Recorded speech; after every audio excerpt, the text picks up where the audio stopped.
Medicines తీసుకున్నారనుకోండి like antibiotics, pain killers ఇలాంటివి తీసుకున్నప్పుడు ఏమవుతుందంటే ఆటోమేటిక్‌గా వాళ్ళకి ఎఫెక్ట్ అవుతుంది. ఇవి కోర్స్‌లాగా సిన్సియర్‌గా డాక్టర్స్ చెప్పినట్టు వాడడం ఒక సేఫ్ మెథడ్ అయితే, అలా కాకుండా కొందరు ఏం చేస్తున్నారు, మోషన్ అవ్వలేదు అని మెడికల్ షాప్‌కెళ్ళి టాబ్లెట్ తీసుకుంటున్నారు.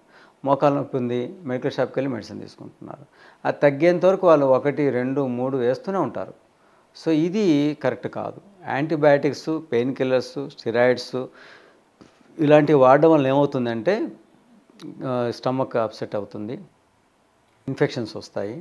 ఇవి సింథటిక్ మెడిసిన్స్ కాబట్టి కెమికల్ ఎఫెక్ట్‌తో సున్నితమైనటువంటి లేయర్ ఉంటుంది ఇంటెస్టైన్స్ మీద. అవి దెబ్బతింటాయి. కిడ్నీస్ ఎఫెక్ట్ అవుతాయి. లివర్ ఎఫెక్ట్ అవుతుంది. బ్లడ్‌లో కూడా పొల్యూషన్ పెరుగుతుంది. అలా కాకుండా మరీ తప్పనిసరి అనుకోండి, గ్యాస్ట్రైటిస్ ఉంది, ఐబిఎస్ ఉంది, బ్లోటింగ్ ఉంది, హోమియోపతి మెడిసిన్స్ సైడ్ ఎఫెక్ట్స్ ఏమి ఉండవు. అవి వాడుకోవచ్చు.